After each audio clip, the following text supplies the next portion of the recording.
हाल ही में चीन द्वारा सीमा पर भारी सैन्य बल एकत्रित किए जा रहे हैं, जिसके कारण भारत और चीनी सेनाओं के बीच तनाव की स्थिति बनी हुई है। सीमा पर बढ़ रहे तनाव को डिफ्यूज़ करने के लिए 6 जून से मिलिट्री लेवल पर वार्ताओं का दौर जारी है। 15 जून को डी-एस्केलेशन प्रोसेस के दौरान दोनों सेनाओं के बीच पेट्रोलिंग पॉइंट 14 पर झड़प हो गई, जिसमें 20 भारतीय जवान शहीद हुए। इस घटना का कारण भारत चीन के बीच चला आ रहा सीमा संबंधित विवाद है। दोनों देशों के बीच विवादों का जड़ सीमा और राजनीतिक तनाव है। भारत 3 सेक्टर्स में चीन से अपनी सीमा साझा करता है। पहला वेस्टर्न सेक्टर यानी जम्मू कश्मीर की सीमा, दूसरा मिडिल सेक्टर यानी हिमाचल प्रदेश और उत्तराखंड की सीमा, तीसरा ईस्टर्न सेक्टर यानी सिक्किम और अरुणाचल प्रदेश की सीमा। इन तीनों सेक्टर्स में सीमाएं ना ही डिलिमिटेड हैं और ना ही डिमार्केटेड। स्टेटस को यानी यथास्थिति बनाए रखने के लिए दोनों देशों के बीच LAC line of actual control का टर्म इस्तेमाल किया जाता है। तिब्बत को लेकर भारत और चीन की मान्यताएं अलग अलग हैं, जो दोनों देश के बीच राजनीतिक तनाव का कारण बनती हैं। पर यह सोचने वाली बात है कि क्या भारत चीन के संबंध सदैव ऐसे थे?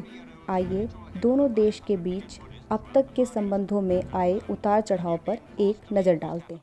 भारत ने चीन को विश्व भर में मान्यता दिलाने में अहम भूमिका निभाई है। भारत पहला सोशलिस्ट देश बना जिसने 30 दिसंबर 1949 में पीपल्स रिपब्लिक ऑफ चाइना को मेनलैंड चाइना के रूप में औपचारिक मान्यता दी। भारत ने न केवल चीन को UN मेंबरशिप दिलवाने में योगदान किया, बल्कि UN के सिक्योरिटी काउंसिल में उसे परमानेंट मेंबर बनाने में महत्वपूर्ण भूमिका निभाई है। नेहरू ने अपने विजन रिसर्जेंट एशिया को साकार रूप देने के लिए चीन का दौरा किया। दोनों देशों ने पेकिंग में अपने बेहतर संबंध बनाए रखने के लिए पंचशील एग्रीमेंट साइन कर हिंदी चीनी भाई भाई का नारा मजबूत किया। पंचशील एग्रीमेंट का उद्देश्य एक दूसरे की टेरिटोरियल इंटीग्रिटी और सॉवरेनिटी का सम्मान करना था। चीन ने विस्तारवादी नीति को अपनाते हुए तिब्बत ऑटोनमस रीजन को अपने कब्जे में लिया। मार्च 1959 में कम्युनिस्ट पार्टी के खिलाफ तिब्बत में हुए विरोध के बाद दलाई लामा, जिन्हें तिब्बत का धार्मिक और राजनीतिक नेता कहा जाता है, अपने फॉलोअर्स के साथ भारत में शरण मांगी, जिसे तत्कालीन प्रधानमंत्री पंडित नेहरू ने धर्मशाला में शरण देने की हामी भरी, जहां उन्होंने 1960 में government of Tibet in exile की स्थापना की। चीन ने भारत पर साम्राज्यवादी होने तक का आरोप लगाया और इसके विरोध में अपने नए नक्शे में अक्साई चीन और नेफा को अपनी टेरिटरी में दिखाया। 1959 में भारत ने फॉरवर्ड पॉलिसी की शुरुआत की, जिसमें चाइनीज़ सप्लाई को बॉर्डर पर रोकने के लिए आउटपोस्ट बनाए गए। ये पॉलिसी चीन को भारत का विस्तारवाद लगा। सीमा पर सैन्य गतिविधियां प्रारंभ हो गईं। 20 अक्टूबर 1962 में भारत और चीन के बीच युद्ध की औपचारिक घोषणा हो गई।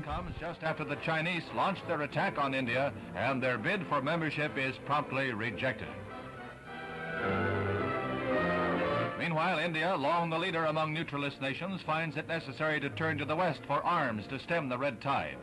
The crisis brings about the downfall of Krishna Menon as Minister of Defense, the man everyone from army leaders to the man on the street is blaming for not being ready to face the communist threat. In the past, he has been widely criticized for his friendship for the communists, and his ouster brings to the end a 40-year career in Indian politics. Prime Minister Nehru has assumed direction of the fight against China and says he can only hope to win with Western aid.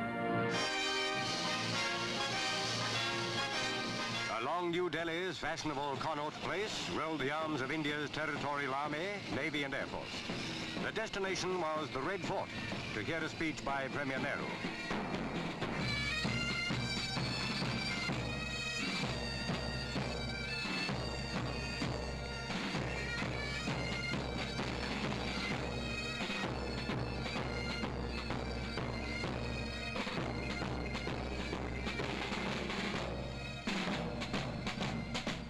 march heartened the people of the Indian capital, but they were 1,000 miles from the threatened plains of Assam.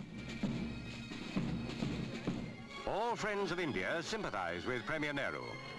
युद्ध शुरू होने के 2 दिन बाद ही चीन ने Aksai चीन को कब्जे में ले लिया और कुछ ही दिन के अंदर असम की सीमा में घुसपैठ की। अंतर्राष्ट्रीय दबाव बनने पर चीन ने 21 नवंबर 1962 में एक तरफा युद्ध विराम घोषित कर बाउंड्री नेगोशिएशन की शुरुआत की। लाई के इस सीज फायर एग्रीमेंट में विवादित 47,000 स्क्वायर माइल्स भूभाग का विभाजन किया गया, जिसमें नेफा का 32,000 स्क्वायर माइल्स भारत को और अक्साई चीन का 15,000 स्क्वायर माइल्स चीन को प्राप्त हुआ।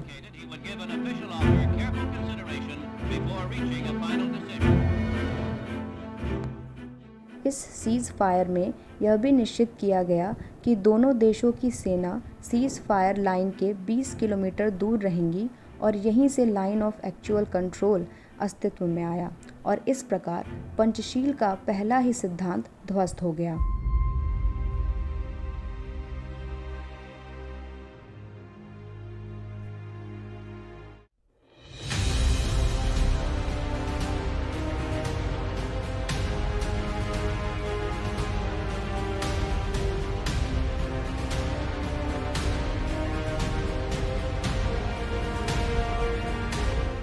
युद्ध ने दोनों देशों के बीच नफरत और खटास बढ़ा दी। इस अवसर का लाभ उठाते हुए पाकिस्तान ने चीन से नज़दीकियां बढ़ानी शुरू कर दी। इसी क्रम में 2 मार्च 1963 में पाकिस्तान ने पीओके के गिलगिट बाल्टिस्तान का हिस्सा चीन को भेंट किया। इस समझौते ने चाइना की पकड़ काराकोरम पर और मजबूत कर दी और कश्मीर के तरफ उसका रास्ता खोल दिया।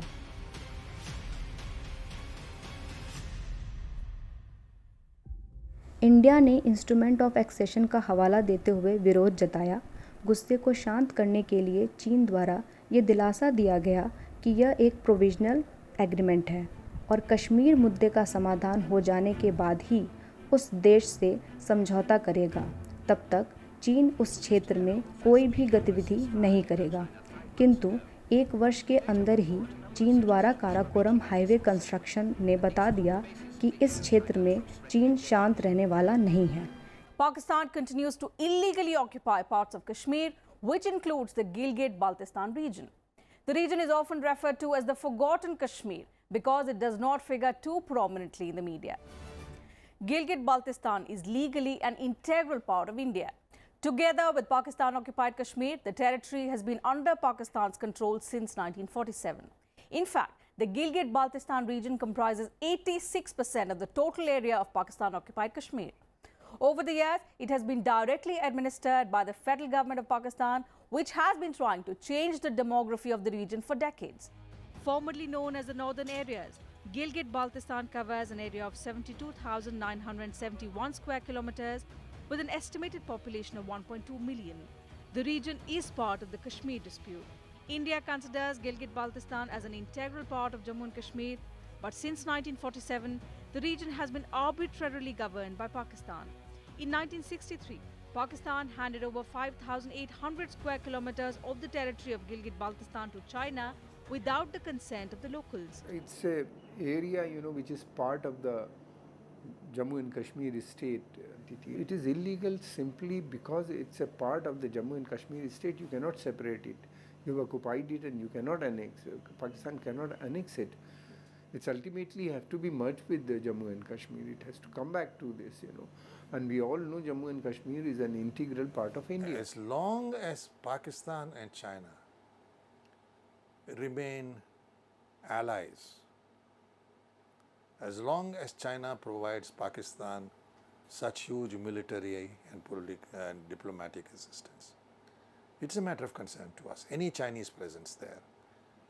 Therefore, we have always objected to Chinese projects there, and we have this China-Pakistan economic corridor runs through this territory which we believe is ours, and therefore, because Gilgit-Baltistan is a part of Jammu and Kashmir, and the whole state belongs to us legally. Therefore, we have serious reservations about the China-Pakistan economic corridor. In the 1960s, China constructed the Karakoram Highway passing through the Gilgit-Baltistan region. This highway connected Islamabad and Gilgit. This highway goes all the way to Kashgar in China's Xinjiang province. Beijing is also trying to connect the Xinjiang province to Balochistan's Gwadar port through a highway. China wants a hold on Gilgit, and for this it needs Pakistan. यातुंग Chumbi Thang Nathula road पर motorable construction और जलेपला चोला पर bunkers बना चीन भारत को दो फ्रंटों पर उलझाना चाहता था ताकि 1965 में पाकिस्तान को युद्ध में लाभ हो सके, किंतु उसकी ये योजना धरी की धरी रह गई।